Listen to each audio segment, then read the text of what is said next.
Hey guys, welcome back to our channel. In this video we are going to learn how to create an account on Tinder.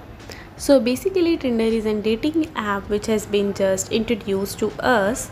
So today we are going to learn how we can create an account on Tinder.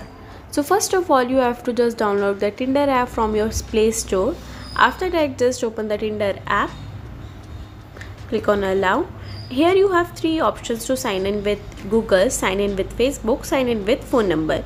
You can just sign in with any of one of these. I'm going to do this with my phone number.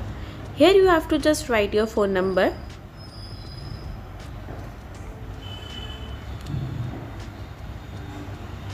Click on next. A code will be sent to your given number. Once it is meant just receive, click on next. Click on allow over here. Click on while using the app.